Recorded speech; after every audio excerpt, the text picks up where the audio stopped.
All right, roll along here on this Tuesday. We just did our ACC rankings of who's good. I got Florida State, Carolina, and Louisville top of the pack. Bold play. I've picked the 3 undefeated teams as the teams that are good in the league right now. But let's get some thoughts on that and the rest of the league with our next guest of ACC Network and the Gramlich and Mac Lain podcast. He is Eric Mac Lain. Eric, always good to chat, my man. Welcome in. Yeah, brother. Thank you for having me. That's really a bold picks right there. You know, I'm out on a limb. We like to go out on a limb, Eric, and declare the 3 undefeated teams the best team in the league. I'll ask you this. Yeah, do you see anybody else? I mean, I know we'll get into this Miami thing and how they completely screwed the pooch over the weekend. Do you see any of these other teams like legit in the mix, at this point to actually go out and win the ACC title, or have those 3, in your mind, separated a bit? Yeah, I think Duke still has a shot, obviously, undefeated in ACC play, and a lot of that's going to come down to, how injured is Riley Leonard, and when is he back, when is he good to go, and, quite frankly, how does their backup look this weekend against a tricky NC State defense that tries to show you a bunch of different things, and, at the end of the day, that's probably not the greatest first start for a young guy, a first guy against this defense, because they're going to throw a ton at him. I just have to imagine that Coach Tony Gibson, the defensive coordinator, is quite honestly licking his chops, saying, "Okay, we're going to send some junk." Yeah, I'd say I'm with you on Duke. Like I love Duke with Leonard, but without him, that adds some questions to the mix. Yeah. We shall see. Louisville to me, watching the second half of that game with Notre Dame this week, and I think there was a lot of talk about Louisville, new coach, and the whole thing. Avoided some of the top of the league the way the schedule broke. This is the first time I'm watching America. I'm like, you know what? On top of the schedule, these guys are for real. Like that Notre Dame win really popped for me this weekend. Oh, man, no question about it. I mean, I think the tenacity that you see from the defense, the aggressive nature that those guys were able to still play with, when the whole staff left, are they going to be the same identity-wise? That was kind of the biggest question is who is this Louisville team going to be? I didn't have a ton of, concerns, but it was just question marks, right, about Louisville. I just didn't know what we were going to get, and, man, they've been so explosive, so balanced. And, I mean, you just can't give that coaching staff enough credit for how quickly they've gotten everybody to buy in and to be a part of this, team at a very cohesive level. And, man, they're playing great. So it's going to be fun to see, can they keep that going? I mean, I wouldn't say their schedule is easy per se to finish out the year because you have 2 ranked ACC teams left. Again, how differently, what will those teams look like when you play them? And then, of course, a ranked SEC team in Kentucky that they haven't beaten in a long time. So what is this ultimately going to look like for Louisville? But, man, why not get to Charlotte? It's going to be fascinating to see. Yeah, Louisville's got, what do they have? They got Miami and Duke down the line, but they don't have either of Carolina or Florida State, who the Cuse just played last week. Carolina and Florida State upcoming this week. So, in your mind, Carolina, Florida State, is Florida State at this point of the season, do you see a clear, demarcation from Carolina, or, are you looking at a fair fight if those two teams get together? It's interesting, man. The more I see North Carolina play, the more I think that this, gap that I kind of had it as is, tier systems, if you will, where Florida State was kind of in a league in their own. Mm-hmm. I think North Carolina is right there with them. And obviously the play from Drake May has been unbelievable. I know Syracuse fans just got an up-close and personal view of that. But he's real good. He's real good. He's electric, man, and I know that's a hot take for me right there. But, I think it's the other pieces around him. I think it's the running game, the defense, special teams. Everybody has kind of elevated their game for where a year ago it was if he wasn't throwing for 300-plus, we weren't winning the game. Mm-hmm.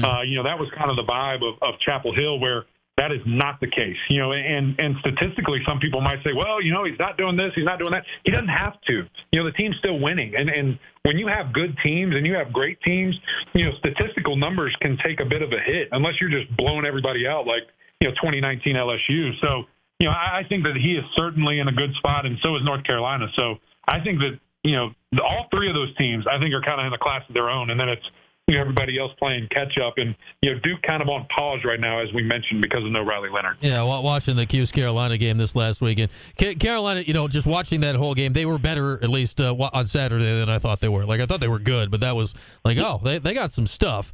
We know Florida State's got stuff this weekend. Syracuse could be in some serious trouble on Saturday in Tallahassee. Eric, when I look at FSU now, is FSU back? Is this school back? Is that school back? Do you look at this FSU team as a team that is like legit in the mix to win the national championship? Yeah, man, I really do, because of the experience that they have at such key positions, quarterback, receiver, running back, offensive line, defensive players, and they've got their coach and their coordinators back. I think that's kind of the big three is quarterback, coordinators, head coach. Like that's the one that I kind of really look at to see if these guys can make a big push, and they check those boxes. And man, I just think that obviously that there were a couple of close games in the middle right there, but since they got over that hill that was Clemson, that mountain, that they've done in 8 years, now I think it's kind of like, okay, you get to that mountaintop, you're looking around like, let's go. Like this is our time, and I think they really just are playing at such a high level. We saw them come out really fast against Virginia Tech, scored 22 points in the first quarter, kind of fizzle out, but then finish the game, and really look the part, and just really think they'll continue to do that for the rest of the season. Yeah, and obviously taking on Cuse Saturday. And what are your thoughts on Syracuse, Eric? Because 4-0 start, we got excited certainly by the win at Purdue. Yeah. Now you're in the thick of it. Like I don't know if anyone in the league is a tougher 3-game run than going Clemson, road Carolina, road Florida State. Like, can you get too caught up in these 3 games? Do you feel Syracuse will come out all right of it, or is these 3 games kind of exposing some stuff with Syracuse this year? Yeah, man, I think it's just unfortunate because I do think this is a good team. And the bad part is the injuries at wide receiver and pass catchers. I mean, obviously a massive hit that, you saw some other people start to emerge, and you're like, okay, this is awesome, but is it sustainable? Mm-hmm. And I just think there's no. And same thing kind of with the lack of depth that has been created by, I won't say poaching because I just don't have facts on that, but unfortunately, kids leaving and going other places that were studs, for Syracuse and would have had unbelievable depth and great, kind of leaders for that team that are now elsewhere because of the transfer portal and NIL. I mean, I think that's just a fact. And I think that is what really can hurt a team like a Syracuse is when you start getting in the thick of your schedule and you start getting in the middle of the season, depth becomes an issue, and then guys have to play more, and then injuries start to pop up, and then we've got young guys in who aren't ready to go. So, that's kind of been the story, unfortunately, for the last handful of years here.